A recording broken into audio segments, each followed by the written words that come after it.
Hay momentos en la historia en que el mundo parece volverse al revés.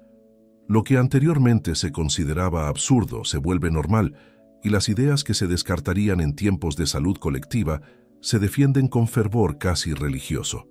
La gente común, aparentemente racional, comienza a actuar extraña, agresiva o completamente irracional. El sentido común se disuelve. La realidad parece distorsionada, como si estuviera siendo observada por un espejo agrietado. Y de repente lo que parecía seguro, predecible, razonable, ya no es. Este fenómeno que confunde y asusta se conoce como psicosis colectiva. Esto es cuando toda una sociedad pierde contacto con la realidad y se sumerge en un estado de delirio compartido. No estamos hablando de ciencia ficción. No es un guión de distopía. Es algo que ha sucedido y que todavía sucede con más frecuencia de lo que nos gustaría admitir. La historia está llena de brotes colectivos que cuestan vidas, dignidad y generaciones enteras. A veces parece que el mundo se enferma, y esta enfermedad se propaga como un virus invisible, pero profundamente contagioso. La psicosis colectiva no necesita sangre ni violencia explícita para establecerse. Comienza sutilmente, una idea que se vuelve incuestionable, una emoción que se extiende más rápido que la lógica, un miedo que silencia la razón. De repente, el absurdo se convierte en sentido común, la pregunta se convierte en un crimen, el silencio se convierte en complicidad. Es fácil pensar que esto solo le sucede a los demás, con sociedades pasadas, con pueblos distantes, con personas débiles. ¿Pero es realmente? ¿Qué pasa si la locura colectiva no es un fenómeno aislado en el tiempo, sino algo que constantemente está en torno a la humanidad, esperando que surja el contexto correcto? ¿Qué pasa si vivimos sin darnos cuenta una de estas fases en este momento? Comprender cómo se forma la psicosis colectiva y cómo destruye el discernimiento de una sociedad entera es más que una curiosidad histórica. Es una necesidad urgente, porque nadie es completamente inmune, ni siquiera tú. Tampoco, nadie que vive en tiempos inestables, bajo presiones emocionales, bombardeadas por el miedo, la información errónea y el aislamiento.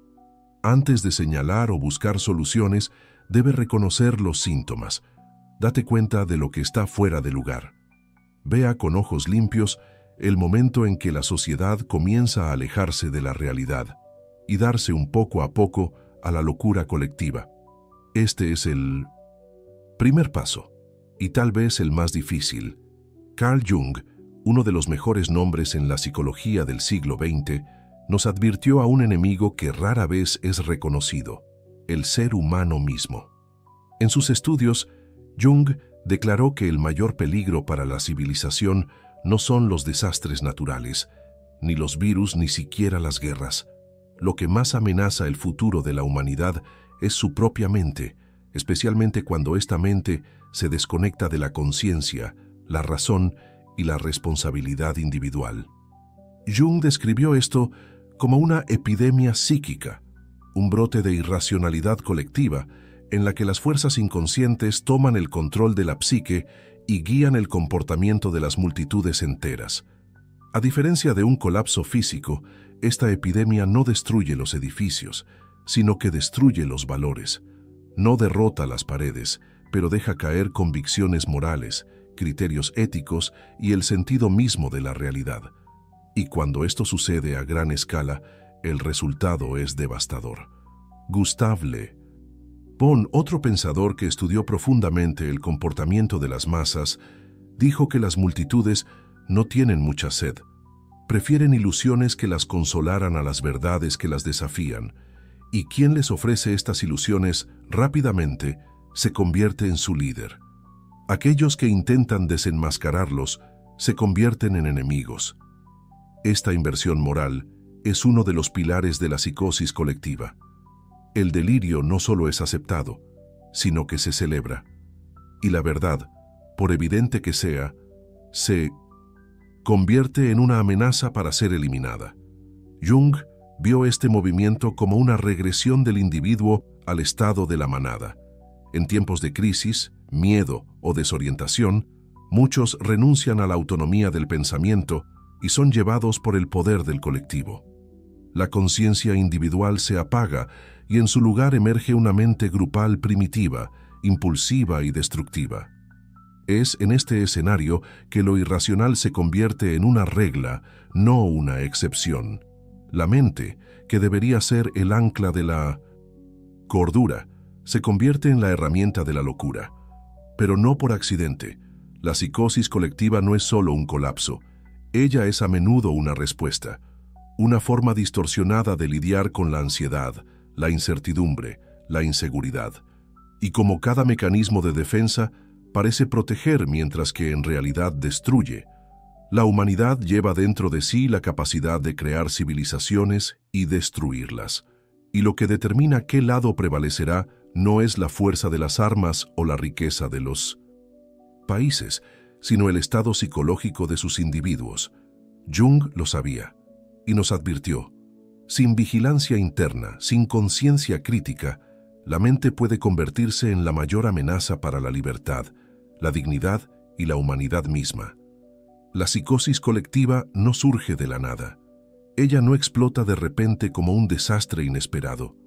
Está construido paso a paso, en silencio, en las grietas de la mente humana y las violaciones emocionales de una sociedad en crisis. Para comprender cómo una población se completa puede sumergirse en el delirio, primero es necesario comprender cómo nace la psicosis dentro de un individuo. Según los estudios de Silvano Arietti, uno de los principales expertos en hexacrenia del siglo XX, el proceso comienza con una avalancha de emociones negativas, miedo, ansiedad y pánico. Este estado emocional extremo desestabiliza la mente, haciendo que el individuo sea vulnerable e incapaz de interpretar los eventos claramente. El mundo se ve extraño, confundido, amenazante. Nada parece tener sentido. La primera fase de este proceso es el pánico. La persona se encuentra rodeado de eventos que no puede entender o controlar. La realidad comienza a parecer distorsionada, pero todavía trata de resistir, todavía busca respuestas. Cuando no llegan estas respuestas, o cuando el dolor se vuelve insoportable, se produce un colapso. Es en este momento que el delirio ingresa a la escena, no como un brote de desorden, sino como un intento de reorganización. Arietti llama a esta segunda fase de la visión psicótica. Esto es cuando el individuo, desesperado, comienza a establecer una nueva narrativa para lo que está viviendo, una explicación que finalmente tiene sentido, incluso si está completamente desconectado de la realidad. Esta explicación delirante alivia el miedo, organiza el caos interior y ofrece una ilusión de control. La mente, en lugar de colapsar, se reconstruye de manera patológica. Ahora imagine que este mismo proceso sucede, no en una persona, sino en millones. Toda una sociedad expuesta a temores constantes, incertidumbres prolongadas, amenazas reales o inventadas. Las personas, emocionalmente frágiles, dejan de cuestionar. Quieren seguridad, no lucidez. Quieren consuelo, no análisis. Y así, como en un efecto dominó, el delirio se propaga. Un delirio que no se ve loco porque es compartido. Un delirio que, al estar en todas partes, comienza a parecer cierto. Este es el nacimiento de la psicosis masiva, un estado de desequilibrio emocional colectivo que encuentra refugio en las creencias ilusorias. Creencias es a consuelo, incluso si esclavizan, que se organizan, incluso si se distorsionan, y cuanto mayor es el miedo, mayor es la aceptación de estas creencias. Lo irracional ya no es una excepción. Se convierte en norma, ley, regla de coexistencia. Esta nueva realidad, construida a partir de pánico y apoyada por delirios colectivos, crea un mundo paralelo. Un mundo donde cuestionar es peligroso, pensar es una desviación y dudar es un delito. Y es en este punto que la psicosis masiva ya no es un fenómeno psicológico y se convierte en una herramienta de control social. La psicosis de masa no es una teoría abstracta. Ella tiene cara, nombre, fecha. La historia humana está marcada por episodios en los que las sociedades enteras se sumergieron en un estado de delirio colectivo, y las consecuencias siempre han sido las mismas: miedo, persecución, violencia, destrucción. Mirar estos momentos cuidadosamente es esencial para reconocer los signos cuando se repiten, incluso bajo una nueva apariencia. Entre los siglos XV y XVII, Europa fue tomada por una ola de histeria conocida como Witch Hunt. Miles de personas, en su mayoría mujeres, fueron acusadas, torturadas y ejecutadas por presuntos convenios con el diablo. No había evidencia, no había lógica, había miedo, alimentado por líderes religiosos y autoridades civiles. Hubo un deseo desesperado de encontrar culpables para las tragedias de la época: plagas, secos, desastres. La esposa de la aldea, la partera, la viuda solitaria se convirtió en objetivos fáciles. La sociedad, tomada por el pánico, sacrificó a sus propios miembros para mantener una ilusión de orden. Este es uno de los retratos más crueles de la psicosis colectiva. Cuando el delirio se convierte en política oficial y el miedo se organiza como una institución. El mismo patrón se repetiría siglos más tarde, con diferentes contornos, pero con la misma esencia en el siglo XX, con la aparición de regímenes totalitarios. El nazismo, el estalinismo y otras formas de dictadura no solo fueron impuestas por la fuerza, fueron apoyados por masas enteras que creían, con convicción ciega, en ideas absolutamente delirantes, ideas que transformaron grupos enteros en enemigos para ser eliminados, ideas que exigían obediencia sin restricciones y justificaron cualquier atrocidad en nombre de una supuesta salvación nacional. Estas ideologías han crecido en suelos fértiles, poblaciones frágiles, asustadas, carentes de significado y dirección. Y como enseñó Hannah Arendt, uno de los grandes pensadores del siglo XX, el totalitarismo no surge donde se piensa, nace donde el pensamiento fue abandonado, donde el vacío existencial encuentra una ideología lo suficientemente fuerte como para llenarla. Lo aterrador es que, dentro de estos sistemas, lo absurdo se vuelve todos los días. La mentira se vuelve sagrada, la violencia necesaria, y aquellos que se niegan a ingresar a este teatro macabro están en silencio, prohibidos o destruidos. La sociedad, una vez en la psicosis, no acepta disidentes. Ella necesita unanimidad para mantener viva su ilusión. Estos ejemplos históricos no son advertencias distantes, son espejos. Muestran lo que sucede cuando el miedo colectivo se convierte en la verdad oficial, cuando la búsqueda de seguridad supera el amor por la libertad, y cuando la razón se rinde a la comodidad de una mentira compartida. La psicosis de masa no es solo algo que sucedió, es algo que puede volver a suceder, y tal vez ya está sucediendo. Cuando una sociedad comienza a sumergirse en delirios colectivos, siempre hay una pregunta inevitable: ¿esto sucede por casualidad o se le provoca? La respuesta, desafortunadamente, es inquietante. A menudo la psicosis de masa no solo emerge espontáneamente, se alienta, cultiva, explora. Hay un nombre para este proceso: mentir. Un asesinato sistemático de la mente.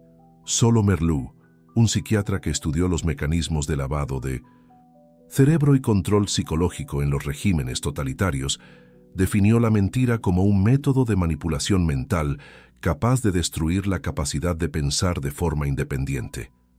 No depende de las armas, sino narraciones. No de prisiones, sino de publicidad. Es un lento, constante psicológico y precisamente más difícil de entender. Todo comienza con el miedo. La mente humana en un estado de alerta extrema se vuelve maleable, sugestable, dependiente. El miedo es el terreno ideal para el cultivo del delirio. Por lo tanto, los sistemas totalitarios invierten tanto en la creación de crisis constantes, ondas sucesivas de terror, intercaladas con períodos de calma ilusoria. Cada nuevo miedo es más fuerte, porque la mente aún no se ha recuperado de la anterior. La moral se está desgastando, el juicio se debilita, La esperanza da paso a la obediencia. La publicidad entra como una herramienta de precisión en este proceso. No solo transmite ideas, se reconstruye la realidad. Y cuando está bien hecho, hace que lo absurdo parezca lógico y la resistencia parece una locura. Pero no es una publicidad común, es una propaganda confusa, contradictoria y fragmentada, hecha para paralizar la razón. Cuando los datos contradicen, cuando los discursos cambian sin explicación, cuando las verdades se adaptan según la conveniencia, la mente pierde su eje. La lógica no encuentra terreno para establecerse, y la desesperación aumenta la dependencia emocional de las figuras de autoridad. Merleau observó algo inquietante. La lógica se puede enfrentar con la lógica, pero el ilógico confunde incluso el más racional. Y es exactamente esta confusión la que transforma a toda una sociedad como rehén a la locura. Cuando todo parece incierto, los que gritan más fuertes parecen más seguros. Cuando todo es ambiguo, la claridad del tirano se vuelve reconfortante. Este proceso no requiere fuerza bruta, requiere tiempo, repetición y aislamiento. La mente, cuando está desorientada y sola, busca refugio, y es este refugio que ofrecen los ingenieros de psicosis, con promesas de seguridad, estabilidad y salvación. Pero el precio es alto: la libertad de pensar, la autonomía de juzgar, la capacidad de decir que no. Mentir es invisible porque se disfraza de normalidad. No te ordena que obedezca, parece que obedecer es la única forma sabia. Y cuando esto sucede, el individuo no se da cuenta de que su mente ha sido secuestrada.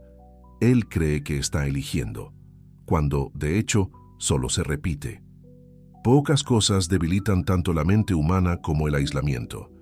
Desconectado de los lazos afectivos, sin el apoyo de amigos, familiares o comunidades, el individuo se vuelve más vulnerable al miedo, la manipulación y especialmente el delirio. El aislamiento no es solo la soledad, es la ruptura de los canales que nos ayudan a mantener la cordura, la perspectiva, el sentido de la realidad compartida. Esta es la razón por la cual el aislamiento siempre ha sido una de las herramientas más efectivas para los regímenes totalitarios. Hannah Arendt y solo Merleau, en sus estudios sobre el funcionamiento psicológico de estos sistemas, han notado que el aislamiento no es un efecto secundario, es una parte esencial de la estrategia. No solo previene la organización de resistencia, sino que debilita las defensas internas de cada individuo. Cuando estamos juntos, intercambiamos ideas, nos desahogamos, probamos nuestros pensamientos en una conversación entre nosotros. El diálogo, incluso en su forma más simple, actúa como una especie de espejo que nos ayuda a ver distorsiones, exageraciones, conceptos erróneos.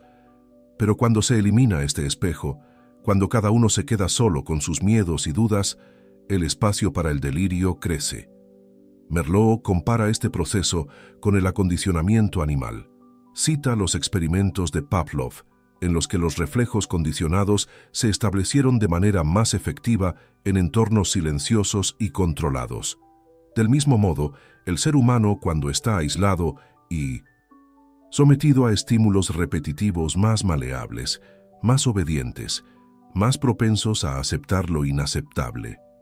Las redes sociales, al tiempo que conectan miles de millones de personas, no son inmunes a este efecto. De lo contrario, crean burbujas, algoritmos que refuerzan las creencias, silos informativos que excluyen la diversidad del pensamiento. En lugar de promover una conexión real, a menudo amplían la sensación de alienación y refuerzan la cosmovisión fabricada por quienes controlan las narrativas.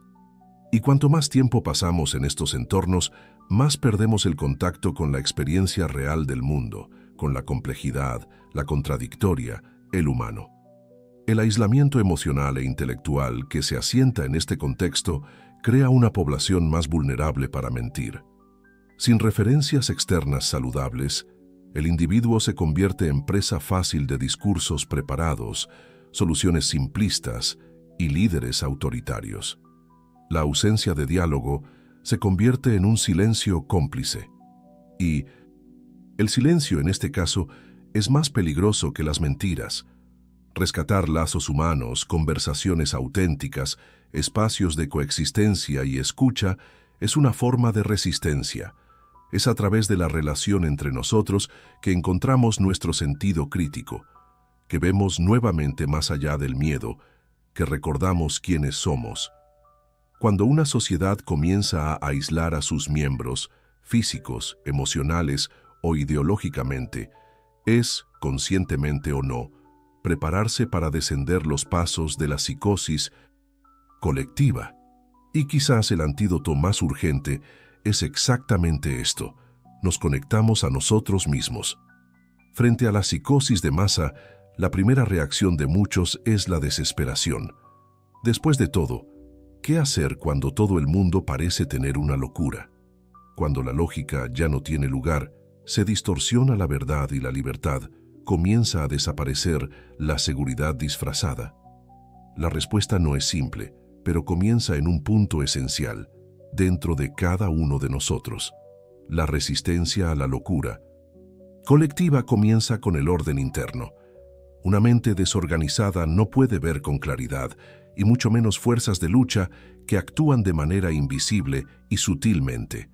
Por lo tanto, el primer paso es la vigilancia constante sobre nuestros propios pensamientos, emociones y reacciones. Sea consciente de los desencadenantes del miedo, los impulsos del rebaño, el deseo de consuelo inmediato. Tenga en cuenta que la libertad requiere esfuerzo, especialmente la libertad para pensar. Luego viene la acción, para difundir información real, verdadera y fundamentada. La publicidad y la información errónea ganan fuerza cuando las voces que hablan la verdad son silenciosas. Entonces, incluso en entornos hostiles, debes seguir hablando. No con agresividad, sino firmemente. No con arrogancia, sino claramente. Incluso si parece poco, cada mente es un vínculo adicional en la reconstrucción de la lucidez colectiva. Pero no es suficiente solo para discutir. La risa también es un arma. Solo Merleau destacó el poder del humor en la lucha contra el totalitarismo. Los dictadores y manipuladores tienen aversión a la risa, porque el humor desarma el miedo y expone el ridículo detrás de la tiranía. El humor revela el vacío de las narrativas autoritarias y regresa a las personas la capacidad de ver lo absurdo, sin tener que enfrentarlo directa y peligrosamente. Otra poderosa estrategia radica en la creación de las estructuras paralelas, que llaman así. Václav Havel, disidente del régimen comunista de Checoslovaquia, defendió la construcción de comunidades, instituciones y proyectos que, incluso viviendo dentro de una sociedad enferma, operan de acuerdo con valores saludables. Estos espacios, físicos, digitales o simbólicos, funcionan como refugios de cordura, donde la libertad, la verdad y la dignidad humana todavía tienen espacio para respirar. Estas estructuras no necesitan ser grandiosas. Una habitación donde hablas honestamente, un grupo que comparte información críticamente, un proyecto artístico que valora la libertad. Todo esto son semillas de resistencia. Cuantas más semillas florezcan, más difícil será para la psicosis colectiva dominar por completo. Y también hay opciones individuales. Proteja su privacidad, limite su exposición a la publicidad, cultiva el pensamiento crítico, empatía, mantiene el contacto humano real, estimula el diálogo con aquellos que piensan de manera diferente. Estas actitudes, cuando muchas personas repiten, crean grietas en el sistema de delirio colectivo, grietas donde entra la luz. Resistirse no es un gran acto, es una serie de pequeñas acciones conscientes. Sigue pensando cuando todos se han rendido. Se mantiene humano en medio de la deshumanización. Está sosteniendo la lucidez cuando se vuelve peligroso. Y sobre todo, está viviendo para que su propia existencia sea un acto de rebelión contra lo absurdo. La historia muestra que las sociedades sumergidas en la psicosis colectiva no se salvan con discursos grandiosos, sino con la lucidez silenciosa de las personas que rechazan el delirio. Son estas personas raras y valientes las que, cuando se mantienen fieles a la verdad interior, ligeros pequeños brotes de cordura en un entorno cada vez más oscuro. No es necesario confrontar la masa loca directamente a menudo, pero no acompañarla. Albert Camus dijo que la única forma de lidiar con un mundo no libre es volverse absolutamente libre para que su propia existencia sea un acto de rebelión. Y esto es exactamente lo que se requiere de nosotros en tiempos como este. No solo palabras, sino presencia. Una presencia lúcida y completa que inspira a otros a despertarse. Esta lucha no es solo política o social, es profundamente psicológica y espiritual. Se trata de proteger la parte más sagrada del ser humano, su capacidad de pensar, sentir, elegir. En un momento en que todos están presionados para repetir las ideas de los demás, mantener su conciencia intacta ya es una forma de resistencia. Pero eso requiere coraje. Coraje para pensar de manera diferente, decir que no cuando el resto dice que sí, para mantener la compasión incluso frente al odio, reír cuando todo parece trágico, para permanecer libre, incluso si eso significa estar solo. El mundo que sucumbe al totalitarismo quiere el cumplimiento, pero la verdadera libertad no nace de la obediencia, nace del conflicto, duda, elección consciente. No hay libertad sin tensión, y no hay lucidez sin riesgo. Cada persona que elige vivir de una manera de despertar crea una zona de resistencia a su alrededor, y esta zona, por pequeña que sea, puede expandirse. La psicosis colectiva prospera en silencio, pasividad, repetición. La lucidez, por el contrario, florece en el silencio interno, pero se expresa en la autenticidad del gesto, la firmeza de la palabra, la audacia de la presencia. Es esta lucidez que debemos cultivar y proteger como el bien más preciado de una sociedad. La elección es, como siempre ha sido, en manos de cada uno. Someterse a la locura o permanecer entero, desciende con la multitud o levanta adentro, rendirse a la oscuridad o ser, incluso por un momento, el faro que señala de otra manera. Mientras haya al menos una mente lúcida, hay esperanza. Porque donde hay conciencia, hay libertad. Y donde hay libertad, hay humanidad. Vivimos en tiempos delicados, cuando es cada vez más difícil distinguir lo que es cierto de lo que es la manipulación. Pero incluso ante la confusión, aún es posible elegir. Todavía es posible mantener viva la lucidez. La psicosis de masa no es un destino inevitable. Solo se establece cuando renunciamos al pensamiento, la empatía, la escucha y el coraje de ser libres. Que cada uno de nosotros, a su manera, sea un punto de resistencia. Una señal de que no todo se pierde, que todavía hay quienes piensan, sienten, cuestionan. Eso elige permanecer humano, incluso cuando todo lo que se encuentra pregunta lo contrario. Si este mensaje tenía sentido para usted, disfruta del video. Esto ayuda a difundir este contenido a más personas que, como tú, sienten que algo no está bien. Comparta con aquellos que necesitan escuchar esto y suscribirse al canal para continuar siguiendo reflexiones que desafían el sentido común y causan pensamiento. Y deja tu comentario. ¿Qué has estado haciendo para mantener tu mente libre en tiempos tan caóticos? Construyamos esta conversación juntos.